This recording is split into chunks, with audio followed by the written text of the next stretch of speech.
Well, hello everyone. Welcome to the first episode of a new podcast on DNO titled Factually Speaking. Factually Speaking actually speaks for itself.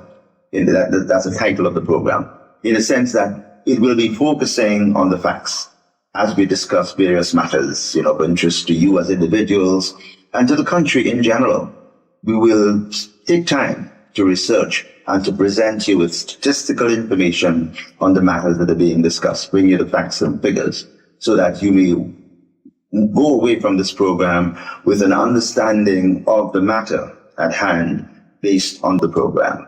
Mark, welcome to thank you. Factually Speaking. Thank you, Tim, and glad to be here to share some facts with our co-citizens, whether they live in Dominica or they live abroad in the diaspora. Yeah, and as you said there, we hope to do facts on matters that are pertinent to Dominica. There are a plethora of topics out there To start. that we could have, decided to tackle in our first program. But why the crime rate in Dominica? Well, the reason we agreed to do the first episode on crime in Dominica is because generally we have this idea in Dominica that Dominica is an extraordinarily safe place, almost a Garden of Eden, you might say. But the facts belie that assumption. And that's why we want to start with the crime situation in Dominica, because crime affects every citizen and every non-citizen, even the visitors to our island are affected by crime. And if we know what the crime situation is, then we are much better able to, manage the situation. What are the facts, as far as the research that you've done regarding the crime situation in this country? Well, there are many crimes that our citizens can perpetrate in any country. But the one that is indicative of, you might say, failure in the society the most is the level of violence that is taking place within the country. When there is no uprising or civil war, and it's just interpersonal violence, which usually we refer to as murder. So the murder rate is one of those metrics that gives us a good idea as to the level of violence and insecurity that is in the country.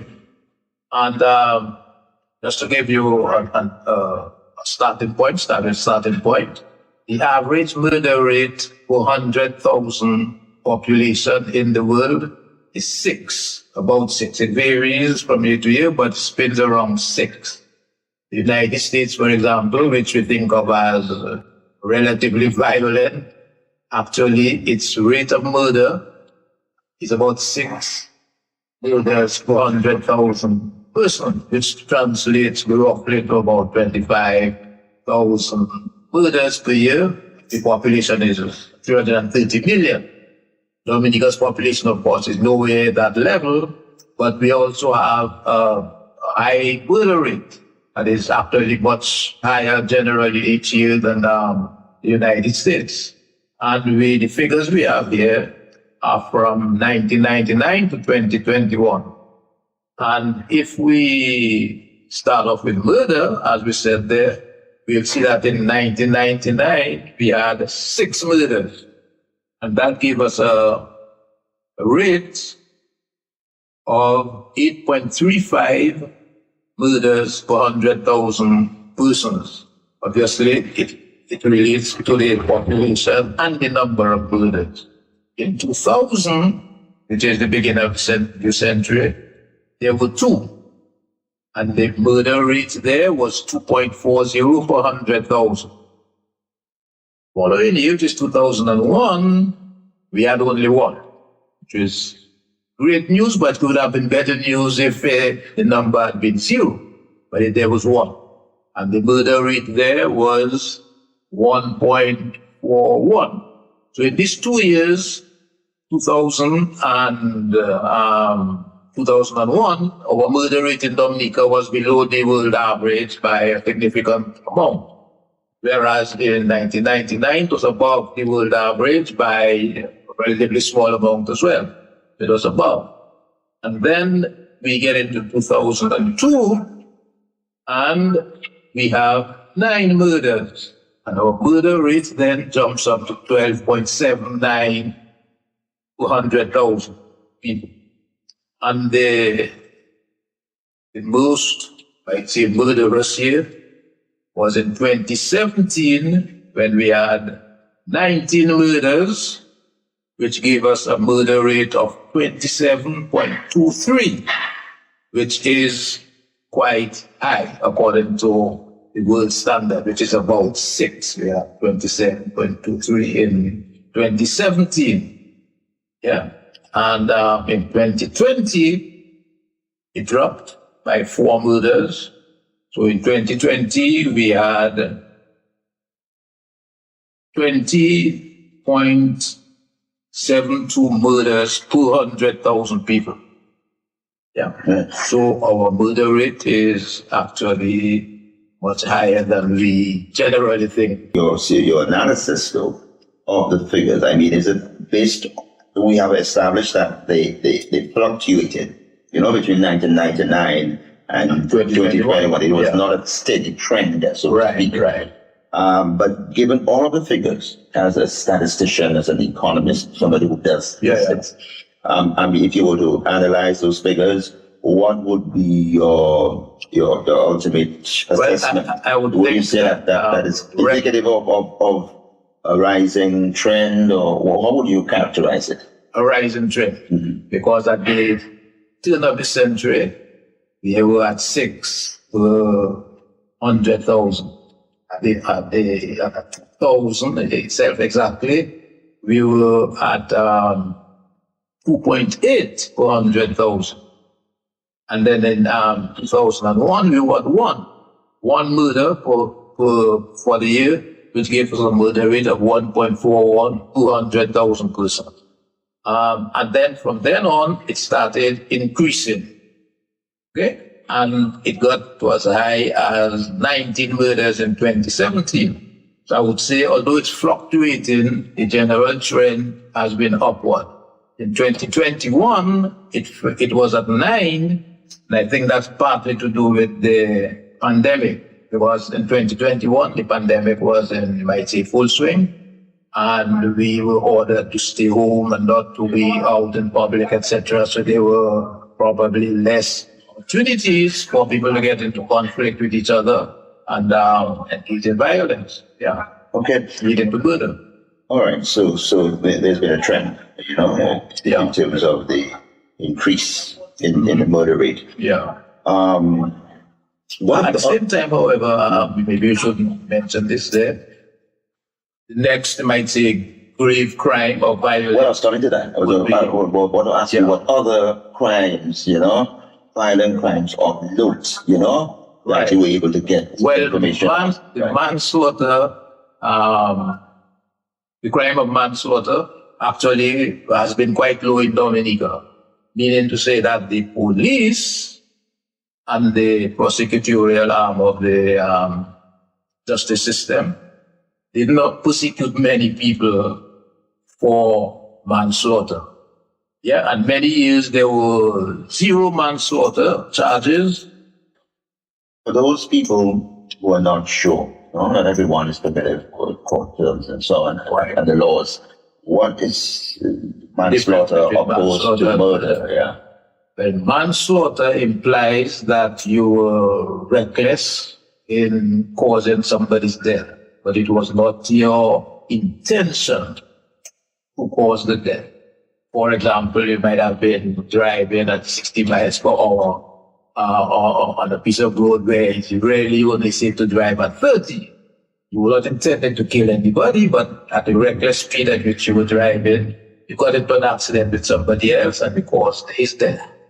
So you didn't have a guilty mind, but you... There was no intent to outright to go out and kill that person. You were negligent, you might say, very negligent. And also, too, we might want to note that a number of cases begin as murder charges, Right, and right, reduced to manslaughter in the process. Huh? In the process of the prosecution and the trial, etc. Right. Some people might have been charged with murder and they were found guilty of manslaughter, or they might not have been found not guilty at all of murder because it might have been considered justified homicide. Yeah. Like defense of yourself or defense of somebody else. Okay, so I interrupted you. I hope you can begin where we stuck up in. Yeah.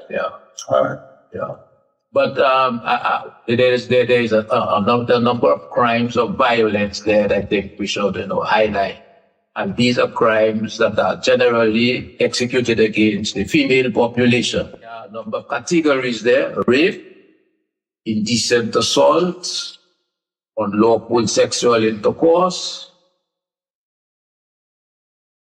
Yeah, these are the three. Yes? And what figures do you have? Okay. Please. And we will note there that in each year, in the period from 1999 to 2001, there were, for rape, they were all in the double digits, except 1 year when there were 6, which is 2018. There were 6 rapes reported to the police.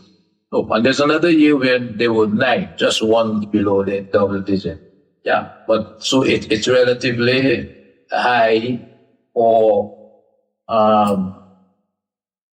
the female population. Right, So what generally the people who are suffer rape. I can see that the year 2000 was the highest. That was 24. 24, rape cases. 25. Well, it was 2008 then. Right. 25. 25. Yeah. Okay. And we should note with these cases there very importantly. Whereas for murder, for example, we can pretty much say these are the number of murders that took place. But with rape, we'll have to say these are the number of that came to the attention of the police. Because there might have been more that were not reported. Yes. Okay. So what the figures we have there are those that are reported to the police. And then we also have indecent assault, which is even higher than rape. Yes. Okay, let's quote some of the figures. We've had as many as 43, not 43, sorry, 52. Yes. Cases of indecent assault in 1 year. Right? Yeah. And if you add them abroad, they come to quite a fair number of crimes of violence against female population. If you add unlawful sexual intercourse, and I think in this section there on unlawful sexual intercourse, this is a section in which the child abuse, sexual abuse would be listed. Unlawful sexual intercourse. Most of them would be listed in this category, and we notice that we have as many as 27, 42, 35, 43, 65, etc. in 1 year. And the highest being 65. Right. So it's not a crime of minor significance. It's a major occurrence in the society, which we have to try to tackle. To get rid of it. Okay, so we'll come into that. We certainly want to look at certain points in this program as to how we can mind what we need to be mindful of and what we need to do as a society. But before that, I think it's appropriate now to talk about what causes crime, from your own experience, your research. Well, what information have you come across to suggest the reasons why people commit crime? The different crimes have different reasons. Right. For example, the crime of unlawful sexual intercourse. So far as it pertains to minors, people less than 12. There is evidence in the literature that the people who do that are suffering from what is known as a paraphilia, which is a big term, medical term, people who have all the sexual desire. And one of those are what they call as pedophiles, which say people, and especially whose sexual attraction is directed only towards children below 12 years old. These persons are pedophiles. They are born like this. So the punishment does not diminish the desire to have sex with children. It's a disease, right? It's a sort of illness, mental illness, right? Yeah. But it's a mental condition, right? More say it's a brain defect. They're a bit of different. Right. Although you say your mind is in your brain, Right. but there is a bit of difference there. That's the medical definition of the thing. A brain defect. Yes. It's more brain defect. So similar to psychopathy, Right. A person, a psychopath is born a psychopath. Right. And he does what he does because he's a psychopath. In a similar vein, the person who is a pedophile does what he does because he's born a pedophile. So essentially, there's no cure for that. No, a person who is properly defined as a pedophile, there is no cure except something which people sometimes say in anger on Facebook or Castrate. right. Which is say castration. Right. Yes. And some persons in some countries actually opt to be castrated either chemically or surgically in order to rid themselves of the affliction. Because it's not the persons who are pedophiles, very pedophiles, are not unaware that what they're doing is not socially acceptable. They are in a sense similar to an alcoholic. Knows he shouldn't be drunk at 9 o'clock in the morning when it should be at the room somewhere. No, he knows that. But you passing in front of the shop and see some people there having a drink, joins in, and his intention is to have one, and he's there all afternoon, So it's in the same category. And in this case, the only sure way to do that is to pretty much eliminate sexual desire in the person. Oh, okay, Mark, you've just touched on crimes committed by pedophiles, right? Yeah. Okay. And that is just one of many different types of sexual offense, right? Right. Committed by people particularly against women. It happens against males as well. Yeah. But it's more common, I think, against females. Males against Females females. against females, So that's one, the pedophile, right? But there are other types of assault. Indecent assault is one of them, other sexual offenses. Right. Indecent assault, you might say. Another way to describe that would be attempted rape. Okay. Right. Attempted rape. It's one of the ways you can characterize that. Yes. But rape itself, prison, that's pretty frequent as well. Right. So you mentioned, the brain, what you refer to as the brain defects, in the pedophiles. But in other cases such as rape, indecent assault, what some of the triggers? In terms of rape, the literature suggests that the major trigger is a question of power. It's a power relationship where I will overpower you and have my way with you according to what I want. So it's although it's sexual, the real drive behind it is desire to have power over other persons. Yeah. Right. Mm-hmm. Okay, that is basically the main, or essentially the main cause, or the main trigger, for people who commit rape. Okay. There's also, I guess the same thing applies to indecent assault. Yes. Mm-hmm. Yeah. All right. Yeah. It's a man who decides, because he also has greater strength, that he should have his way with the female person, whether the female person consents or not. And it is Yeah.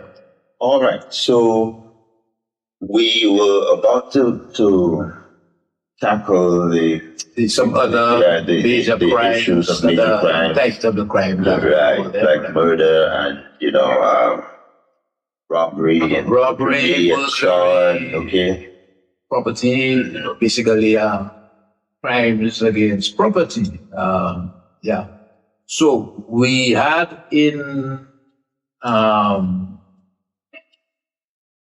at the beginning of the period there, burglary, which is defined as entering any building, whether the door is locked or open, and taking things from them. Before we had the burglary laws, which I think came on the books somewhere in the 1990s, memory serves me well. We had, we broke down that kind of crime into two categories. There was breaking and entering, and then there was simply larceny, which meant that if the door was open and you went in and you took something and you went out, it's considered somehow a lesser crime than if you actually forced the door or window open in entering, in which case you'll be charged for breaking and entering.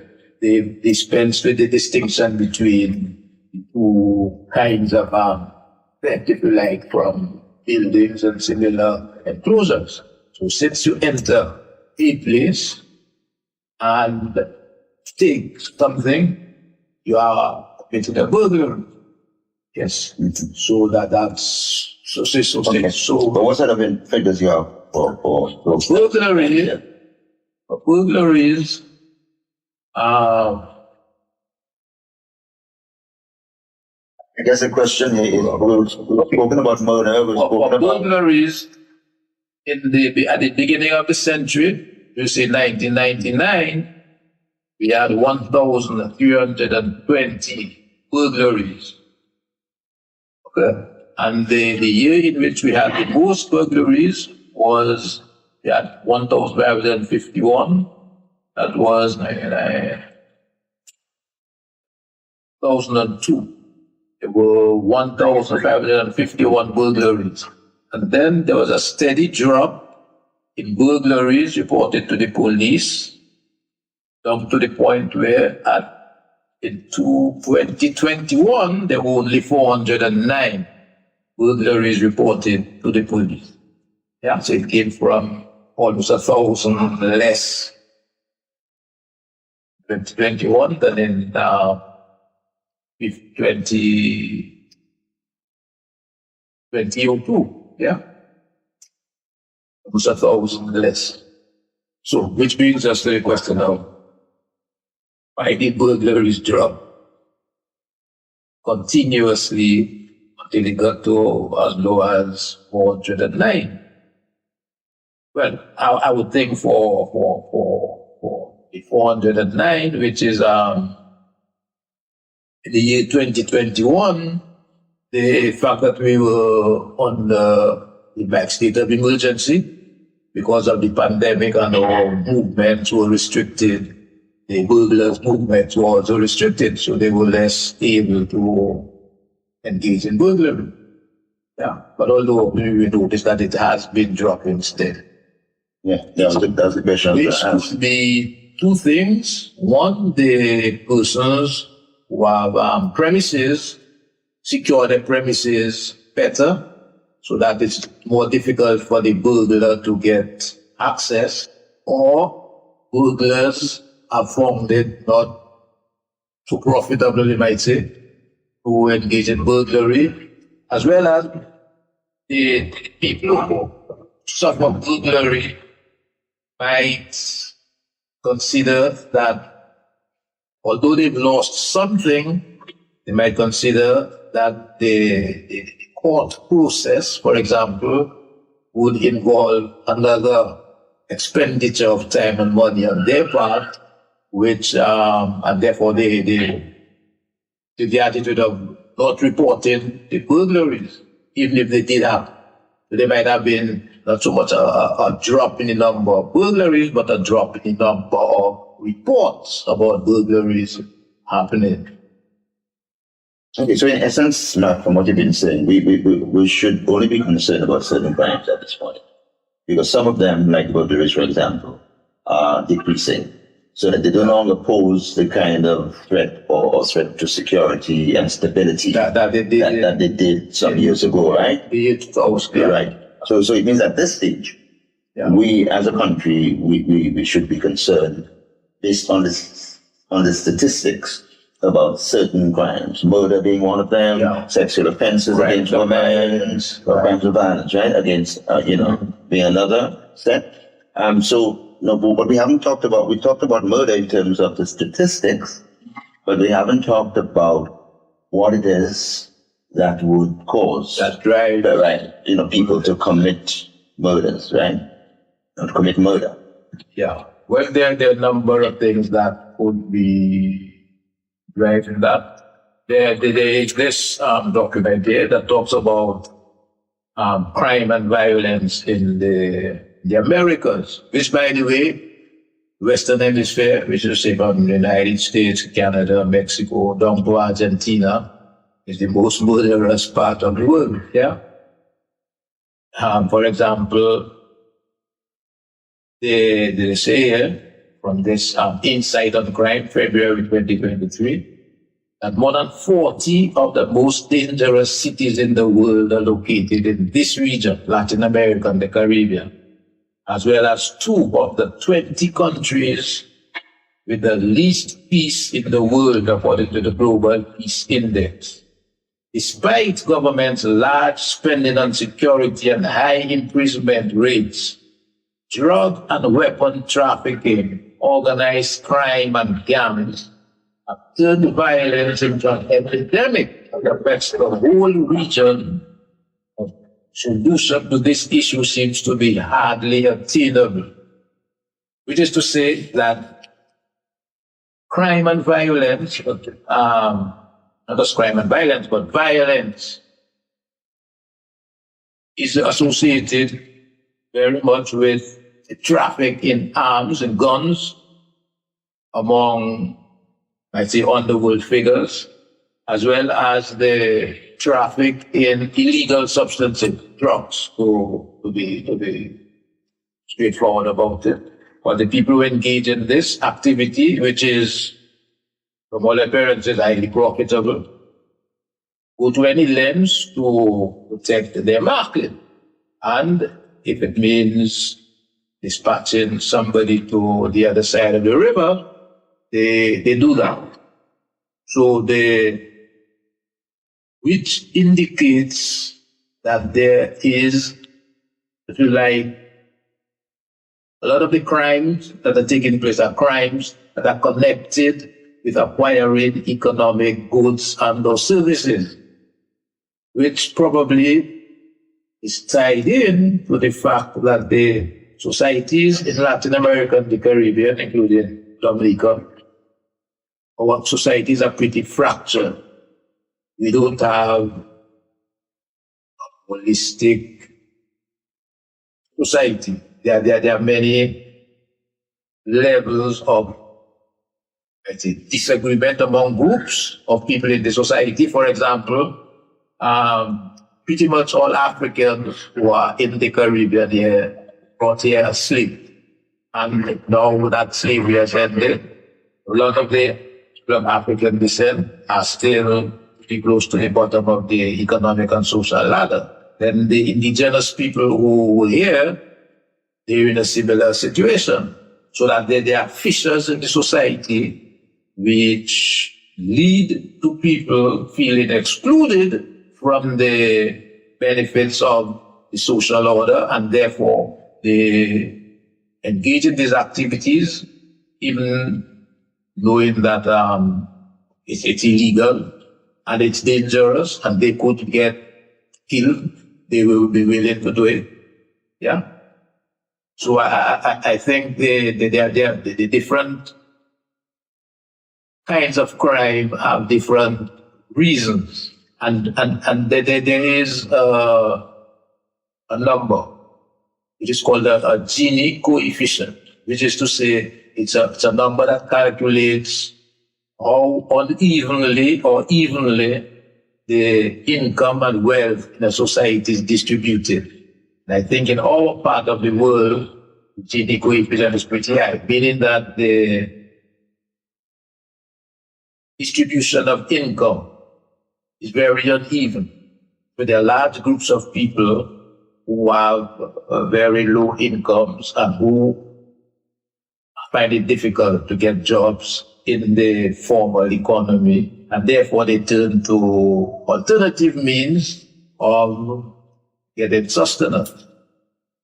Yeah, that's where crime, drugs, and guns come in, because the guns are needed and necessary to facilitate the smuggling and the retention of your property. That's how the drug dealers look at it, to make sure that they have their product for sale in the market, and they will be willing to, take the necessary steps as they see it to protect their financial interests. But is this always the case then? Particularly in the case of drug trafficking, sale of drugs and so on, that people involved are doing that because they're underprivileged, they're poor. And the cases in which people get into that with the intention of actually making money. And yes, it's not because they're poor necessarily, or they can't survive. Oh, that's what I'm saying. But there's a lot of greed involved in that. Right. That's what I'm saying. In other words, some people feel that they can't make money in the, lack of a better word, the formal society or this formal economy. Therefore, it is an alternative. And part of the reason, because our societies, in point of fact, are fractured. And they're fractured along racial lines, ethnic lines, and finally, class lines. Yeah. And if the large class of persons are considering that they are slipping back into, in terms of material goods and so on, then they make every effort, including illegal efforts, to rectify what they consider justice by the society. Yeah. All right. So essentially,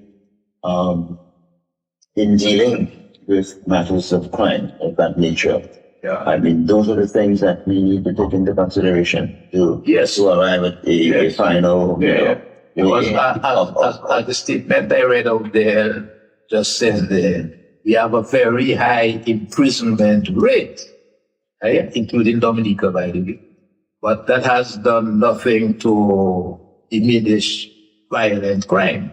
It just keeps going. But if you had a high imprisonment rate and imprisonment was a viable solution, then you should be having violent crime going down rather than going up. Yeah, but a different approach, say, perhaps through rehabilitation, right, in prison, is not necessarily going to solve societal issues.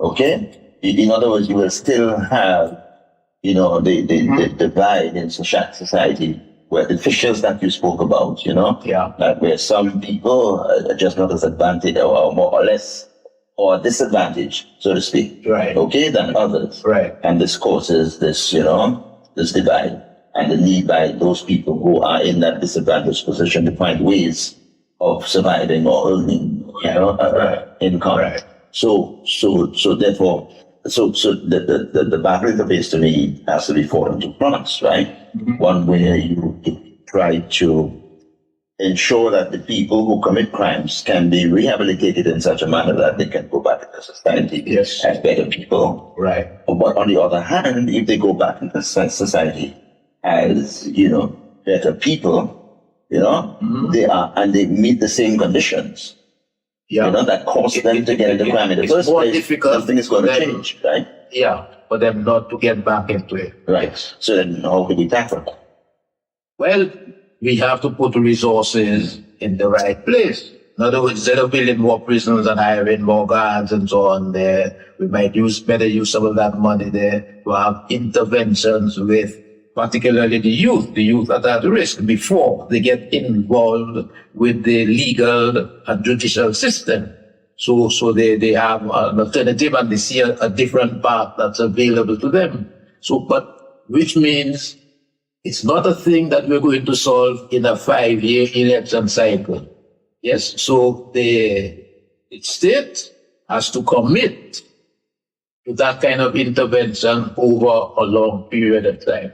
Yeah. On two fronts, yes. Rather than say, because here's what happens. It's pretty easy when the citizenry are concerned and they're expressing concerns that crimes are happening, they can't get out of their house, they have to stay home, they have to 26 o'clock, they have to be indoor, etc. Like, I'll tell you a joke. One day I went to Trinidad and, I went to this person's home and they have the usual burglar bars all over the doors and they have a TV set that has its own burglar bar. So you have to watch TV through the burglar bars. In other words, the person that's a burglar could come into the house and probably burgle other things, right? Take other things when you're taking a TV, right? No, because the TV is probably the most valuable item in the house, or in that part of the house. The person who had the home thought that is an item that a burglar would probably want to would want. Yes. So, and he's not going to let him have it easily. Yeah. So he built his own burglar bag for the TV. Yeah. Yes. Okay. So rehabilitation, and measures to address societal disparities, right, or economic disparities and so on. Yeah. But you're not saying that the prevention, okay, the punishment for crime, is something to be done away with. You're not saying that, right? No. Right. Can't do away with it. Right. But you have to be aware, well, sometimes it's a kind of economics you have to do, to say what is more costly. Put the person in prison and treat him as badly as you can while he's in prison, or put the person in prison and treat him as humanely as you can with the intention that when he goes back out, he does not get back in the same life that landed him in prison in the first case. It's easy. If you are a lawmaker, promise the citizenry, we will increase the punishment on XYZ crime by 100%. Okay? It's easy. You go to the parliament and you pass the law and it's now the law. But that does nothing. I remember in Trinidad, Mr. Ramesh, who was the Attorney General, he had 8 members of the Dole Shady gang executed on one day. And the murders in Trinidad didn't stop for a minute. It finished at all. But there is a certain mighty satisfaction on the part of the citizenry that the government has done something, but the thing that they've done did not diminish the criminal activity. So you're saying there's no merit to the argument or the case being put forward by people who are advocating for the return of capital punishment? No, because obviously capital punishment does not prevent people from committing murder. Okay. All right. So we continue to punish, but that shouldn't be the only end all of it. And we should be putting more and more resources into what you might call soft activities to prevent persons from getting into a life of crime. So that's a question I was going to ask you. I mean, it would entail spending a lot more resources, putting a lot more resources in that activity. Well, shifting resources, right? It's shifting resources. No, but you continue to punish. I mean, you may not punish all, but you still continue to have a punitive aspect to, to deal with it. Punitive aspects. But then you, for example, a young person gets involved in some illegal activity. Well, is it necessary to put him in prison, or do you ask him to join a community program and do 1,000 hours of community work in the community. Instead of going to prison, you have in fact sanctioned him, but you put him in prison. Mm-hmm. Yeah, but in addition to doing the community work, you're also, whatever it is that drives and that drove him to commit the crime, you also want to tackle that, while he's in prison. Yeah. Right? So you have to be spending more money towards that as well. Yes, but you also have to remember that he has children, and you don't want his children to join the family business. So that's where I'm saying that get resources. You have to commit for a long period of time, not for a 5-year program and afterwards it comes to them. That's a continuous part of the social activities that happen in the society. But do you think, though, and I'm not disagreeing with what you're proposing, but I'm just looking at the, practical, aspects of that, how practical it is. But everything is practical if we want to do it. Well, okay. Well, how feasible then it is given our economic circumstances? Our mentality. The economic circumstances, the mentality, I agree with you. Right. But the economic circumstances where lots of governments are struggling to meet, their everyday, including ours, right? Mm-hmm. Expenses, right? Right. I mean, things could vary from time to time, In other words, it's not a constant, right? But there are times when, like now, where we're struggling, as a country, to meet our expenses, the government, right? Mm-hmm. Our recurrent expenditure, right? To get enough money for that. That we have to be allocating resources to what you're proposing. And this is not to say that what you're proposing doesn't have merit. Yeah. But the question is, in making those decisions and prioritizing, don't you think that could be a challenge? It could be very challenging for any government? Everything is a challenge. Right. Every single thing is a challenge. How do you think the government, would be able to, or any government in countries like ours, to be able to undertake something like that effectively? Well, things are always difficult. There's never enough money to do everything we want to do.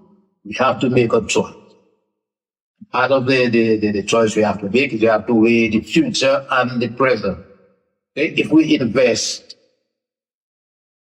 in the youth before he gets to the stage of being within the ambit of the justice system, we can prevent in maybe 10, 15 years these people, or some of them, from joining into the criminal activity as their way of livelihood and their modus operandi, their lifestyle.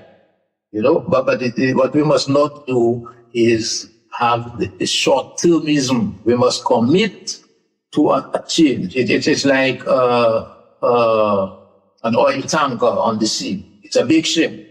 When you've decided to turn the wheel, the ship doesn't turn immediately. It takes a good while after you've turned the wheel for the whole ship to spin around and turn in another direction. And you have to be committed and wait until the ship has turned. If you want to turn, it's not a speedboat. You want to do that, get a speedboat. Problem with the speedboat is that it can capsize pretty easily and kill you. Yeah. So if you're taking the speedboat approach, that probably is where we are. We want it to happen now, and we don't put enough resources and leave the resources there for long enough time to bear fruit. But given our political system, right, and the fact that the very thing that you're advocating against is the very thing that has governed the way we behave, right? In terms of what we prioritize, right? Yeah. First past the post 5-year system, this Westminster 5-year system, right?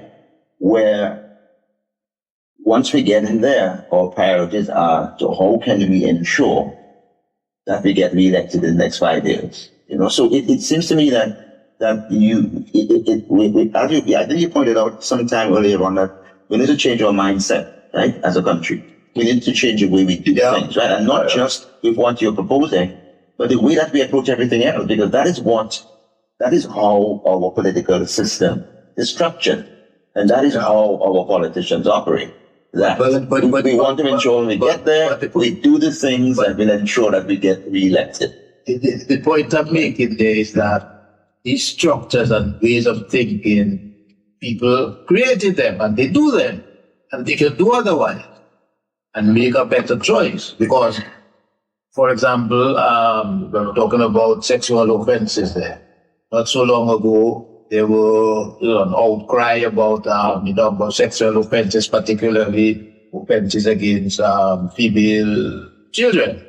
And the government goes to the parliament and they passed what I would consider a very strict and stiff law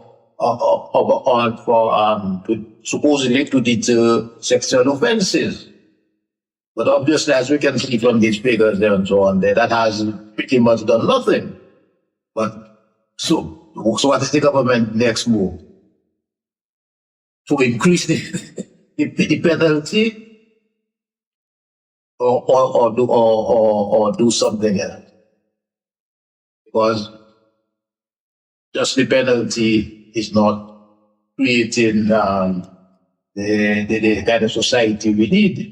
And of course, come back to the numbers here from this figure here, that we have very high imprisonment rate.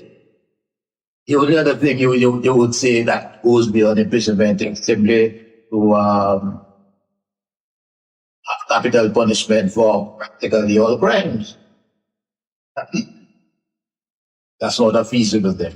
Okay, I'm with you, Matt, on that, but I just realized that you are advocating a massive shift, Yeah. right? You have to start. In the way that we think, mindset, in the way we do things, yeah. Mm-hmm. And so it's something we probably need to apply to almost every aspect of governance and our way of life in this country, not just to crimes, Okay. Well, Matt, I mean, I think we've practically covered, most of the things that we set out to do. But I think I would just want to bring back to the attention of our viewers and listeners is that our region of the world is the most violent region of the world. And Jamaica, for a number of years now, has been the country in the world with the highest murder rate. 2021, I put up this slide here. 5 countries in the Caribbean,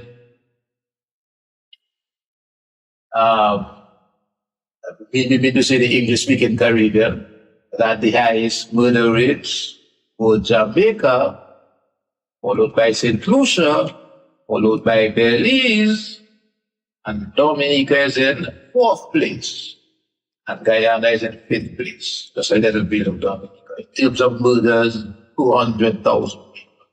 So we should understand that and take appropriate measures on the advice of professionals in this business, which I have done, as to what we in Dominica can do to diminish the number of murders we are having, so that it drops back to the level we had in 2000, which was I think 2, and then the next year there was only 1. Yeah, rather than having 19 and rising. Okay, so in the Caribbean, Dominica is 5th. English-speaking Caribbean. What about a place in the world? Internationally? Where do we fit? This is in 2021. Yes, in 2022, there's another